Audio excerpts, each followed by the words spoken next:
నమస్తే అండి. నేను ఆదిత్య కుమార్, పియాట్రిషియన్ మరియు నియోనటాలజిస్ట్. నేను గత 6 సంవత్సరాలుగా నా వైద్య సేవలు ఆదిత్య నర్సింగ్ హోమ్ ఆధ్వర్యంలో అందిస్తా ఉన్నాను.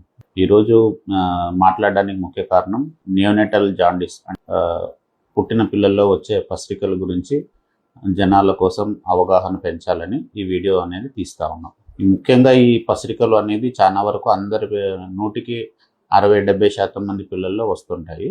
కానీ ఎవరికి హైగా వస్తాయంటే తల్లికి బిడ్డకి వేరే బ్లడ్ గ్రూప్స్ ఉండడం. అంటే తల్లి ఓ బ్లడ్ గ్రూప్ ఉండి బిడ్డ ఏ కానీ బి కానీ బ్లడ్ గ్రూప్ ఉన్నప్పుడు, లేకపోతే తల్లి నెగిటివ్ RH నెగిటివ్ ప్రెగ్నెన్సీ అంటే ఓ నెగిటివ్ కానీ ఏ నెగిటివ్ కానీ బ్లడ్ గ్రూప్ ఉండి బిడ్డ పాజిటివ్ బ్లడ్ గ్రూప్ ఉన్నప్పుడు ఈ కామర్లు అనేవి మనకు అధికంగా వచ్చే అవకాశం ఉంటుందన్నమాట. దీనికి చూసుకోవాల్సిన జాగ్రత్తలు ఏమంటే, బిడ్డకు ఖచ్చితంగా ప్రతి 2-3 గంటలకు ఒకసారి పాలు ఇవ్వడం, బిడ్డ హుషారు ఉందా లేదా చూసుకోవడం,